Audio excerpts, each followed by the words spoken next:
Welcome to Business Innovators Radio, featuring industry influencers and trendsetters sharing proven strategies to help you build a better life right now. Well, hello and welcome to this episode of our show. This is Mike Saunders with Marketing Huddle. Today we've got with us Kim Ades with Frame of Mind Coaching. Welcome to the show, Kim. Thank you very much. I'm excited to be here. Cool. Well, listen, let's just jump right in and learn a little bit more about your background, your company, and what inspired you to become an entrepreneur. Well, I think I was born to be an entrepreneur ever since I was young. I was the type of kid who would be on the beach with my family and all their friends and sell massages at the beach for $2 every 10 minutes. So I was always inspired to be an entrepreneur. What led me to start coaching? Well, the journey has been very interesting, exciting, and long. But the short story is that, again, ever since I was young, I always had the feeling that I could be of assistance to people and help them on their path and help them achieve their goals. And what I discovered along the way is that those people who reach extraordinary goals have a different level of emotional resilience than the rest of the folks. And what I do essentially is I help people build their emotional resilience so that when they are dealing with difficult situations, when they have big decisions to make, when they have experienced a loss, a failure, or any type of adversity, that their thinking is really clear and aligned so that making decisions and moving past their adversity becomes very easy to do. So what brings about that motivation? Where did that come from? For me, I had my own adversity, of course, and did a lot of my own personal heavy lifting to get past it, and I learned that it didn't have to be as hard as it was for me. And so, I was married for 15 years, went through divorce, a very challenging divorce. It was with not only my husband but a business partner, so we split up our lives, suddenly found myself to be a single mom, and, we had to separate the business as well. So I went through a very, very rough patch, and one of the ways that I did it was by really focusing on personal development, and that's really what brought me into coaching. A lot of people kind of cringe a little bit when they're presented with what you just said in the sense of work on yourself first before you can help others. And I know the cliche example is like the airplane and the oxygen, but it really is true where if you're not in the best shape you can be mentally, physically, financially, all of that, then how can you be an impact to family, to employees, to coworkers, and all of that? So can you speak to that regarding personal development? Well, you know what? That's right. It is a bit kitschy. Right? It is a bit. I agree. It kind of sounds a little bit. I cringe as well, to be honest. We need to come up with a better cliche than the oxygen mask in the airplane. Yeah. The truth of the matter is that as a coach, I'm not always in top shape, right? Like I'm just not. Nobody ever is. Yeah. But every time I coach, I bring myself back to top shape. So what I'm doing is I've chosen to engage in a life that helps me stay in top form all the time. And so that's really the truth. I mean, you could talk to a million coaches. They all have lives. They all experience their own stuff. And they're not always kind of showing up on the call in their best mood, let's say. But the moment that I put myself aside and I'm focused on you and helping you, is the moment that I'm being my best, giving my best, and right away that's a course correction. That's an adjustment right there and then. And so coaching is not only me being of service to you, but in the process of me being of service to you, I get served. And so it's a really great arrangement. Well, and also, isn't it kind of the philosophy that, like the Bob Berg book on Go-Giver, go-givers earn more, go-givers impact more, and it's that mentality of putting others before you and serving and service, and it really does come down to the point where it's like, boy, if you want more friends, be more friendly. If you want, someone to come help you, go help some people, because what you're putting out in your actions tends to come around because people are seeing how you're putting that out. So I think that that's an aspect of it as well. And then secondarily, I think that it embeds further in us when we're teaching someone something, we tend to be learning along the way too. Absolutely. Well, here's the thing. It's easy to say to someone, if you want help, go help someone. But if that person who's looking for help doesn't feel like they have anything to give, then we're left holding an empty bag. And so what's required in all of those cases that you described is a mental shift. And so very often when we coach someone, we coach them in their action. Here, go do this. Go help someone. Go do these things. Here's your list. Go do them. And what I want to suggest to whoever's listening is that before you go do anything, your mind has to be in the game. And so the work that has to happen is your thinking has to align with the action or the activity. And so thought precedes action, or rather action follows thought. And so we have to do the thinking work first. If you don't think you can offer anyone anything, even if you try, you will not succeed. And so that's really the heavy lifting. The behavioral part or the action part is always secondary, and it's natural and easy once your thinking is in order. Yeah, and I would suspect that you have had clients say this to you before. Well, you just told me to do this. Of course, I can do that, but I never would have thought about it unless you had been on the outside looking in. So there's where that coaching, that coming alongside aspect comes, because people are too close to their own problem to see it. And I'm a marketing consultant, and I've actually had coaching and consulting sessions with other marketing consultants that left and said, that was earth-shattering. I would have never thought of all these, and I do this for a living. It's just the different perspective. So I think that there's that element of that's why coaching is important. And then secondly, if you can comment on this thought, which is what you just said, but I always like to say knowledge is power is a complete fallacy, because knowledge is what? Potential power. You got to go do something with it. So you got to have the thought first, then you got to have the knowledge of what you need to do, and then guess what? Roll up your sleeves and get out there and get her done and take action. Well, yes. So it's not that I don't agree. I agree with what you just said, but I often find that people try to roll up their sleeves and take action before they're really ready to take action.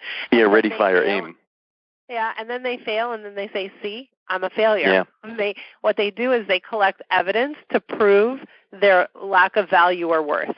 Yeah, but you did it wrong. You didn't do what I said. Well, but for me as a coach, I don't tell people what to do at all. I look at how they think, and I look at how their thinking sometimes propels them forward, and a lot of times how their thinking holds them back. And if I can shift the way they view the world just a little bit, how they view themselves, just a little tiny bit, what you find is they achieve quite significant results from even tiny shifts. It's kind of like making 1% changes. You don't need to make 30-40% change next week. If you can just make a 1% change and then keep doing that over and over, that momentum starts to build up, and then the cumulative effect takes over. That's exactly correct. Exactly right. And if you tell someone about a 1% change, they feel like they can do that. But if you describe a 20 or 30% change, they feel overwhelmed and shrink back into their shell. That's right. And if we apply that to thinking, if I say to you, you know what I want you to do, Mike? I want you to go and look in the mirror and say to yourself, like, I'm the most handsome man in the world. What's going to happen if you say that? What happens? Well, your mind will either believe it or not. Exactly. And if there's a part of your brain that says, who am I kidding, then that thought, even if you repeat it over and over and over again, never sticks. And that applies to goal setting, doesn't it? Because if your goal is to make $1 million in 2016, but in 2015 you made 72,000, your mind's not going to believe $1 million. But if you made 967,000 and your goal is $1 million, hey, I can get there because I was really close. Exactly. And so the idea is to make incremental thought changes. Mm-hmm. So I would say this, highly driven individuals that have some semblance of success already, they may feel like, I'm kind of doing pretty good. So how do you coach someone like that? Well, a lot of those people, they have achieved quite a bit, but they are frustrated. Their emotional state is not feeling like they're on a high. They feel like I should be somewhere else. I should have achieved more. I should have a better relationship. I should be married by now. I'm getting pressure from the people in my world. I should have made more money. I should take more time off. I should travel more. I should read more books. Right? I should be a better dad, whatever it is, or better mom. I just should be. And there's that internal rumbling, that frustration, that idea that things should be different from the way they are. And that's the person I coach, the person who is driven to live a bigger life and get more out of their lives. What does it take for that person to get to that point? Because sometimes people would feel pretty complacent and go, I'm pretty good. What would trigger in their mind to go, I want more, or I could have more, if they are at a pretty good spot? Yeah, if people are at a good spot, my hat's off to you. I don't find those people a whole lot. Yep. Come see me when you're ready or whatever. Most people are frustrated. Most people are hard on themselves. They're disappointed with their progress. Most people, the people who are alive typically want a little more. That's a good sign. There's nothing wrong with that. So let's say that the average person that you may coach, that may think about coaching, they may feel like they don't have anything of value to contribute to whatever, if they're in business, to their clients or to society, to relationships around them. They just feel like they don't have, value there, when in reality, I would say that anybody, if you sat down with them, you could find something that they're super good at, and actually they excel at more than the next person, and they just might not realize it. So what would you give advice to someone that, kind of is a little bit down on themselves, but that there's something inside of them they can contribute back to people around them? Well, one of the things we do when we coach people is we ask them to journal in an online journal. So we always begin with a 10-week coaching period. There's a call once a week. Every call is recorded. We ask our clients to listen to their recordings so that they can begin to hear themselves and become observers of their own thinking. In between every call, we ask them to journal in this online journal with their coach. So if you were my client, Mike, I would say, here's your journaling question. You would start journaling. Your journal would come back to me. I would read and respond, and we would do that every day for the first 10 weeks of your coaching period.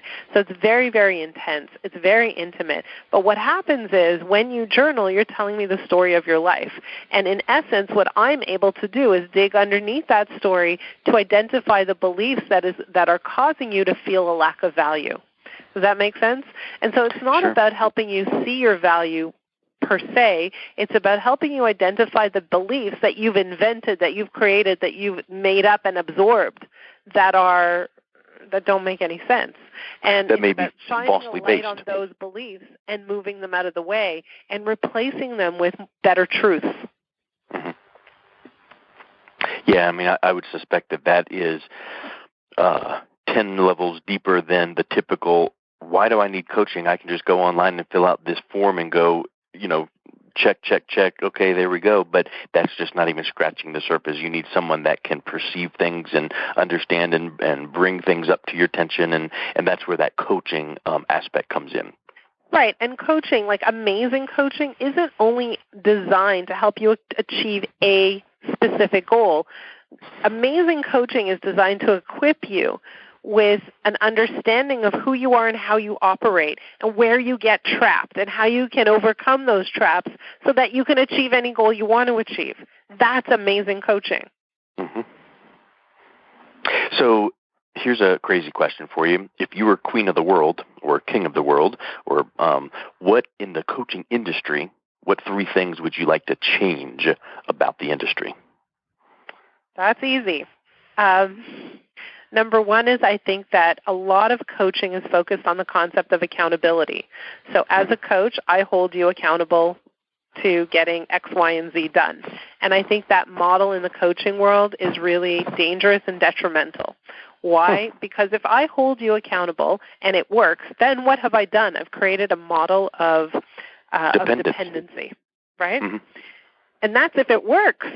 But what happens if it doesn't work? So you feel lousy because you're not achieving your goals, because you feel like you should be somewhere further ahead in life, and then you come to me and I say, great, we're going to create a plan. Here are the 10 things you have to do. And, for next week I want you to do X, Y, and Z. And next week you come and you didn't do X, Y, and Z. How do you feel now? Better or worse than when we started? Mm-hmm. You probably definitely feel worse, right? And so that model is really dangerous in the coaching world. The whole idea of accountability is misplaced in the world of coaching. So that's the one thing I would change, is I would really encourage coaches to look at their role in the coaching relationship differently. The second thing is this, is that by and large, coaches are encouraged to have a high degree of empathy. Would you agree? I would suspect so, yeah. Yeah. Well, what's empathy? Empathy is feeling the feelings of another. So let's say I'm walking by, a pool, and I see you drowning in the middle of the pool. The last thing you want me to do is feel your feelings. You don't want me to feel like what it's like to drown in that moment. What you want me to do is have some compassion, notice you're drowning, stand solidly on the edge of the pool, and have belief that I can get you out. That's not empathy. Right? And so I have to have a vision of your safety in order for me to extend a hand and pull you out. So as a coach, when you're drowning, and clients are drowning all the time in their own various ways, I cannot get into the pool with you to feel what it's like to drown. I always have to stand safely on the side of the pool and say, you're drowning for the moment, but that's not where you're going to stay forever. Right? So empathy is also a tricky subject, and I think is misunderstood and misapplied in the coaching world. Sure. Yeah, the third thing is this whole idea of working on the actions as opposed to the thoughts. And I really feel like when you work on the actions, it's like talking to a dog and saying, dog, I'm going to hold your tail, and that's how I'm going to get it to wag. I'm going to wag your tail by grabbing your tail and shaking it. That's not how we get a dog to wag his tail, is it? We get the dog to wag his tail by engaging with him engaging with his head, right? And so it's the same thing that goes for human beings. We must deal with thoughts before we deal with actions. And a lot of coaches feel like in order for them to have value, they need to see their clients doing the actions that create results. And that's also very, very misguided. Yeah, you mentioned about accountability, and I like that perspective. It's unique and different. It made me think of how when we strive to reach goals, we should not feel as much like we are pushing towards something. We should set certain goals and have certain mindsets that pull us toward that, because then we don't feel forced. It doesn't feel like a task or a job. It feels when you're pulled towards something, you've got a why behind it. So does that play into your accountability concept? Well, let's talk about that too. A lot of coaches say, well, let's discuss your why.